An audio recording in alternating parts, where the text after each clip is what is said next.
Bismillahirrahmanirrahim. Assalamualaikum warahmatullahi wabarakatuh. Alhamdulillahirrabbilalamin. Kita bisa berjumpa lagi melalui video ini ya. Kita akan belajar tentang teori keperawatan Jean Watson. Semoga teman-teman mahasiswa sehat selalu, tetap semangat belajar ya. Eh, pada teori keperawatan Jean Watson ini kita akan coba membahas tentang bagaimana konsep model Jean Watson, hubungan teori Watson dengan paradigma keperawatan, dan aplikasi teori ini ke dalam asuhan keperawatan. Atau apa yang bisa diimplementasikan sih pada teorinya Jean Watson ini. Yang pertama terkait dengan konsep model Jean Watson. Jean Watson ini terkenal mengembangkan teori human caring ya. Yang biasa sering disebut-sebut kan perawat tuh ya harus care gitu. Memang diawali salah satu ahli expert di keperawatan ya, itu Jean Watson ini mengembangkan teori-teori yang memang kaitannya dengan perawatan kepada pasien, perawatan kepada manusia ya.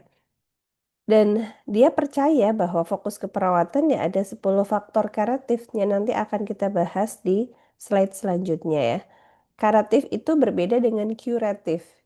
Yang kita tahu kuratif itu ada pada dokter biasanya ya, karena tujuannya adalah menyembuhkan penyakit.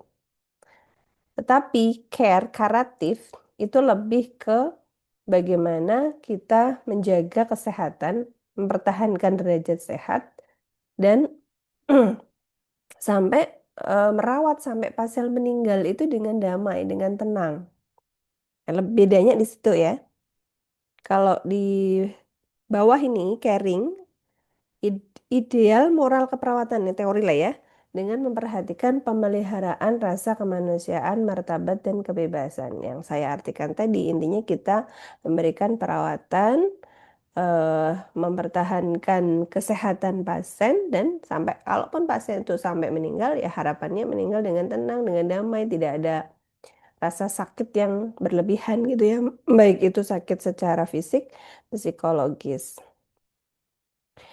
Berikutnya, apa sih hubungan teori Jean Watson ini dengan paradigma keperawatan? Yang kita tahu paradigma keperawatan namanya ada 4 ya, sudah sering dibahas. Manusia, kesehatan, lingkungan, dan keperawatan kan. Intinya adalah di keperawatannya, tapi ini saling berkaitan. Manusia, menurut Watson ini bukan hanya makhluk biologis ya, tapi kita itu ya makhluk holistik yang memiliki eh, fisik, yaitu tubuh. Kita memiliki pikiran dan juga soul atau jiwa kan. Nah, ini juga memiliki nilai perasaan, pengalaman, dan juga spiritual. Harapannya ya kita sebagai seorang nurse, sebagai seorang perawat memiliki itu. Kita ada punya value, kita punya feeling ya, perasaan, kita punya experience, pengalaman, dan juga spirituality. Nah, ini terhubung secara transpersonal, artinya hubungan antara manusia dapat menyentuh tingkat jiwa atau energi. Harapannya begitu. Jadi tidak hanya kita berinteraksi saja cukup, tapi kita pakai hati lah, apa bahasanya seperti itu atau menggunakan jiwa kita ya.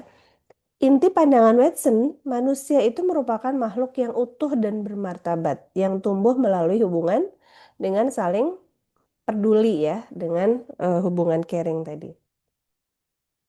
Nah, untuk hierarki kebutuhan dasar manusia menurut Jean Watson, yang pertama adalah survival needs, bagaimana kita mempertahankan fungsi tubuh dan kelangsungan hidup.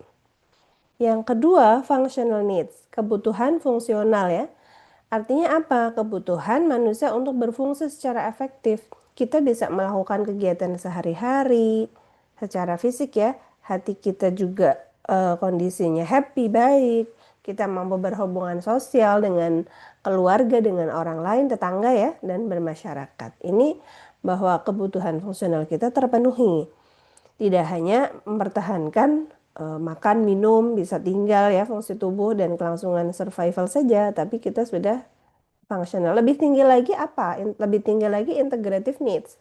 Kita bisa menggabungkan aspek tubuh, pikiran, dan jiwa untuk keseimbangan dalam diri kita. Nah, yang lebih tinggi lagi apa? Kita mampu beraktualisasi diri, growth seeking needs. Jadi kebutuhan untuk berkembang. Artinya kita memiliki apa sesuatu yang kelebihan ya, atau kita bisa mengaktualisasikan diri kita gitu sebagai apa? Ya, yang kedua adalah dari paradigma tadi manusia, yang kedua adalah lingkungan ya.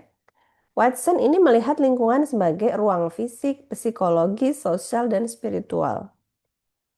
Nah, lingkungan ini tentunya sangat mendukung penyembuhan, kenyamanan pasien, ketenangan, dan juga harapan. Lingkungan ini nggak cuma fisik ya, tadi kita bicaranya, tapi psikologis, ketulusan, keamanan emosional, pasiennya tidak diajak berantem, ya, atau mungkin bersih tegang dengan perawat, beradu mulut, ya.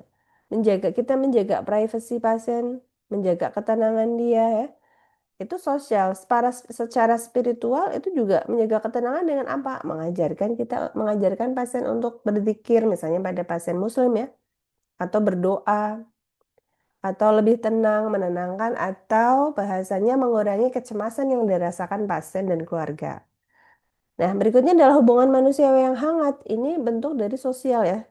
Bisa menjalin hubungan yang baik, yang apa ya, tidak menimbulkan rasa marahnya pasien atau tidak sukanya pasien kepada perawat. Nah, pandangan Watson dari lingkungan ini harus menjadi ruang penyembuhan yang memungkinkan terjadinya caring dan harmoni.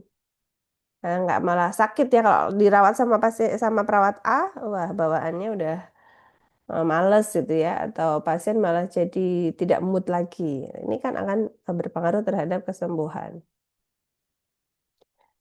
Yang ketiga, kesehatan. Kesehatan itu bukan berarti tidak sakit ya. Tidak hanya tidak sakit.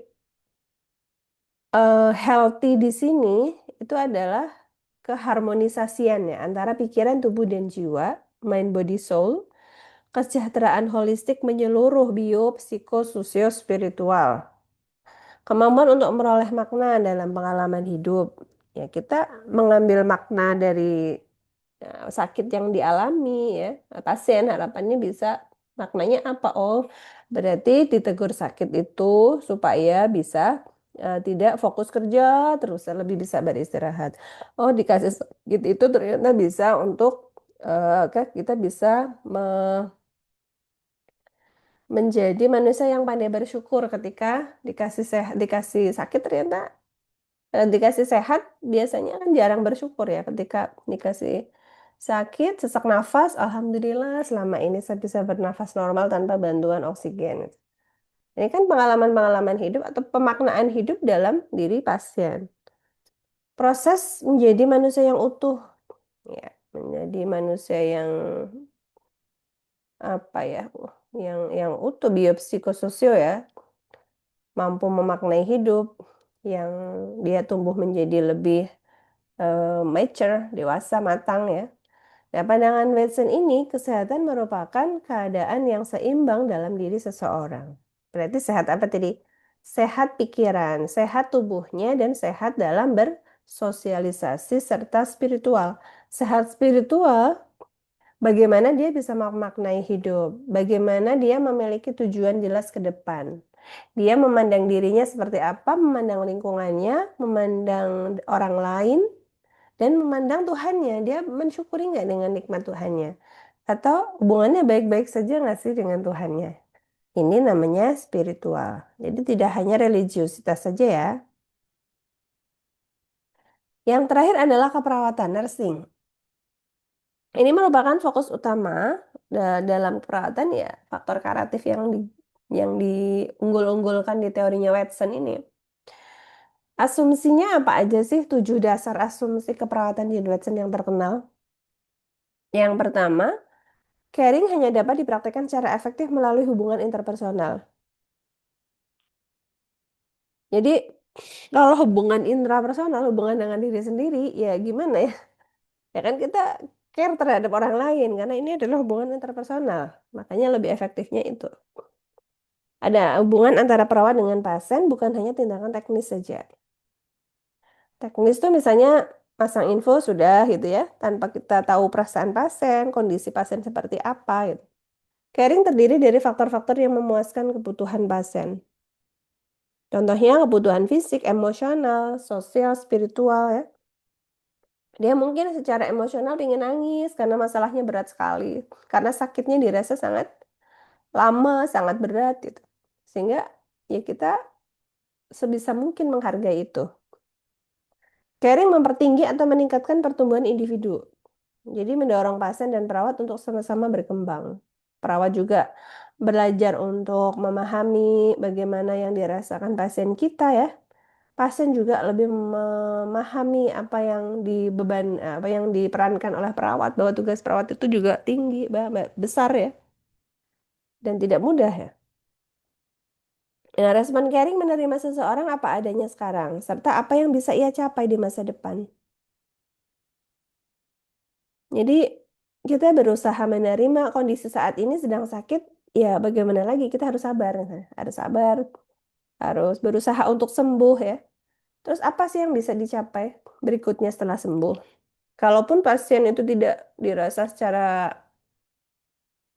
medis itu tidak bisa sembuh, paling tidak dia bisa mencapai atau memiliki rencana-rencana hidup ke depan.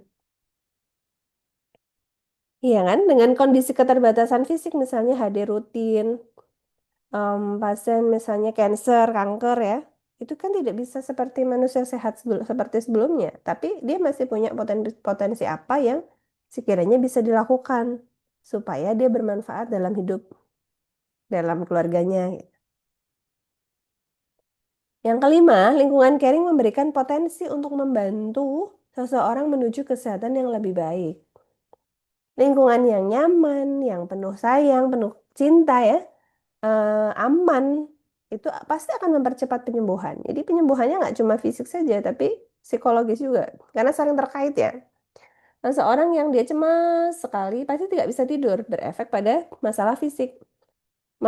Kemudian kalau stres berat itu juga makannya yang jadi nggak teratur itu bisa juga ke fisik dan sebaliknya fisik juga bisa menimbulkan stres karena misalnya seseorang kok didiagnosa sakitnya berat dengan diagnosa contohnya apa tadi harus HD hemodialisa rutin seminggu 2 kali pasti shock ya dan untuk menghadapi itu tidak hanya kita memberikan terapi menurunkan nyeri saja atau memberikan apa melakukan hemodialisa tapi juga support system dari psikolog apa ke psikologisnya pasien.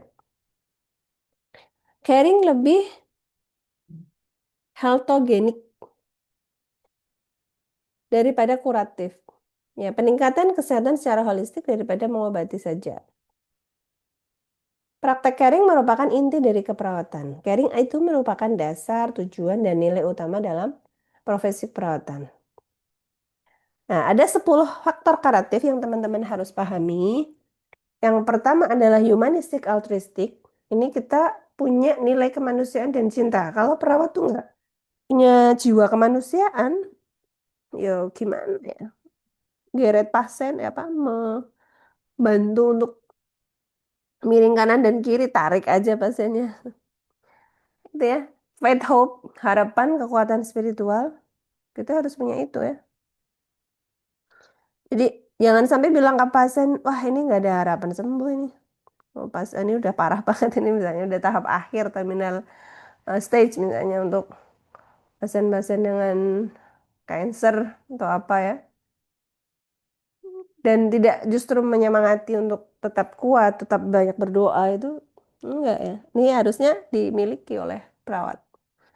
Dia pekat pada diri dan orang lain, sensitivitas. Maaf ya, profesi perawat dengan profesi yang lain, contohnya TNI misalnya, atau polisi ya, yang kita kenal dengan ketegasannya, ini kan pasti akan berbeda. Kayak pegawai bank itu misalnya, ya, itu kan dia peka ya, peka kepada diri sendiri dan orang lain. Termasuk kalau misalnya salah satu profesi lain yang dia tidak merawat pasien, pasti kan akan tegas dalam bertanya, dalam ini tidak berbeda lah kalau kita perhatikan. Hubungan membantu ya, percaya dan empati. Ikut bisa merasakan apa yang dirasakan orang lain. Ekspresi perasaan, menampung emosi pasien ya. Problem solving nih yang penting ya. Kita bagaimana membantu penyelesaian masalah. Ini sudah sering kita bahas tuh dari semester 1. Bagaimana komunikasi terapeutik itu membantu untuk menangani masalah, menampung emosi pasien. Kok menampung? Apa itu dalam bentuk proses keperawatan. Maaf. Pengajaran, pembelajaran, ini edukasi yang holistik menyeluruh ya. Healing, lingkungannya mendukung nih. Jadi kayak pasien anak-anak di dalam ruangan ini ya dari lingkungan fisik dia sudah senang dulu banyak mainan, dindingnya juga menarik. Kalau lingkungan psikolog apa lingkungan sosialnya perawatnya juga ramah-ramah ya. Kayak gitu. Jadi kita jangan terlalu sempit memandang bahwa lingkungan itu ya hanya fisik. Baik ya, lanjut. Yang terakhir adalah eksistensial fenomenologis. Memaknai hidup dan spiritual. Tadi sudah kita bahas. Ya, inilah kalau kita terapkan betapa hebatnya ya seorang perawat ini. Bisa dia care baik, bisa menjaga emosi pasien gitu. Kayak kita tetap terus belajar. Makanya saling belajar sama-sama menuju perkembangan yang eh, apa tadi? Penuh ya atau dewasa tumbuh bersama. Nah, pasiennya iya, perawatnya juga banyak belajar. Dari banyak kasus yang terjadi di pasien yang berbeda-beda, kita banyak mengambil makna atau pelajaran hidup. Oh ya, bersyukur ya, alhamdulillah. Saya tidak mengalami sakit seperti pasien saya. Saya di sini berkesempatan untuk merawat. Mudah-mudahan ini menjadi ladang amal, ladang jariah untuk perawat. Kayak gitu, dinikmati, disyukuri gitu. Jangan, ini banyak banget sih pasiennya, udah males duluan gitu ya. Itu pasti akan berasa beban dalam bekerja itu jadi tidak ringan. Kalau kita sudah mempersepsikan negatif dulu untuk melakukan sesuatu, maka akan berat dirasakan oleh kita gitu ya. Berikutnya, proses aplikasi teori Jane Watson dalam asuhan keperawatan tuh bagaimana sih? Yang pertama dalam pengajian itu ada biophysical need, biophysical needs, yaitu kebutuhan untuk bertahan hidup, kebutuhan makan, minum, eliminasi, ya kan, dan oksigenasi, bernafas. Kemudian psychophysical needs. Ini juga kebutuhan untuk melakukan apa? Aktivitas. Ada perasaan aman, nyaman, dan seksualitas, ya kan? Kita tanyakan pada pasien. Misalnya dia sudah berapa dirawat berbulan-bulan ya, dan kondisinya tidak memungkinkan untuk yang ini nih, seksualitas misalnya. Ya, kita boleh bisa mengkaji sih, tapi karena ini hal sensitif harus di ini ya, harus hati-hati. Kalau aman nyaman ya selama di rumah bagaimana? Kalau selama di rumah sakit ya kondisi sakit mungkin tidak terpenuhi ya. Gitu.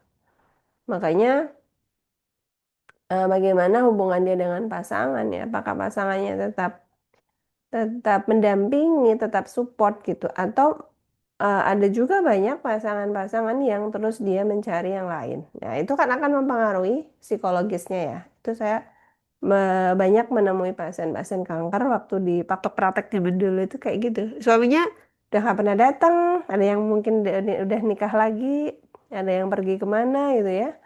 Nah ini biasanya yang masih mempeduli anggota keluarga lain kayak anaknya. Ya. Kemudian yang ketiga ini higher order needs, ada psikososial dan interpersonal. Kebutuhan integritas tinggi dari penghargaan. Dia merasa dihargai saja sudah senang pasien kita tuh. Mampu berafiliasi, mampu berhubungan dengan orang lain, berkolaborasi. Dan interpersonal ini bagaimana dia bisa beraktualisasi diri menjadi dirinya sendiri. Jadi apa? Contoh dalam kondisi sakit, dalam kondisi sakit, pasiennya tuh tetap mampu melakukan sesuatu yang bermanfaat untuk keluarganya, untuk dirinya. Dia punya pemikiran dalam komunikasi dirinya itu masih positif. Harapannya itulah. Banyak juga dokter-dokter yang salah satu contoh ya, yang beliau dalam kondisi sakit tapi tetap bisa beraktualisasi diri.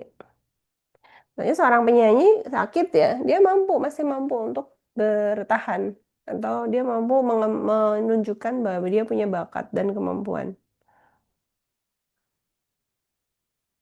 Itu saya kira. Kemudian diagnosa, intervensi, implementasi, evaluasi. Tadi kan pengkajian ya. Diagnosanya mengacu pada masalah hasil pengkajian. Intervensi mengacu pada diagnosa, implementasi mengacu pada intervensi, dan evaluasi memonitoring hasil implementasi seperti apa. Evaluasi bisa kita kenal, bisa kita lakukan dengan SWOT ya. Teman-teman udah tahu ya. Implementasi yang kita lakukan ada jam, tanggal ya, harus clear. Bahasanya implementasi sama intervensi itu beda di bahasa. Kalau bahasa perintah misalnya kaji, anjurkan, diskusikan, berikan gitu, itu bahasa intervensi. Kalau bahasa implementasi itu membantu, menganjurkan. Tapi udah sering kita sampaikan, kadang-kadang mahasiswa itu masih aja ya. Dari bahasa yang dianggap sepele tapi itu penting ya maknanya. Karena beda implementasi itu ya yang sudah kita lakukan benar-benar. Kalau intervensi kan baru rencana ya. Evaluasi SOAP ya, evaluasi subjektif, objektif, assessment, dan planning berikutnya. Saya rasa itu untuk teori Jane Watson. Kilas ya, mudah-mudahan ada yang bisa kita ambil pelajaran dari sini, yang bisa kita implementasikan. Oh, ternyata yang diajarkan Jane Watson itu untuk karatif 10 karatif, faktor karatif ya dalam teori ini itu seperti itu ya, itu minimal ya adalah yang masuk ya. Nah, semoga nanti Anda menjadi perawat-perawat yang hebat, yang peduli ya, tumbuh bersama pasien. Ya, demikian, mohon maaf kalau banyak kehilafan. Assalamualaikum warahmatullahi wabarakatuh.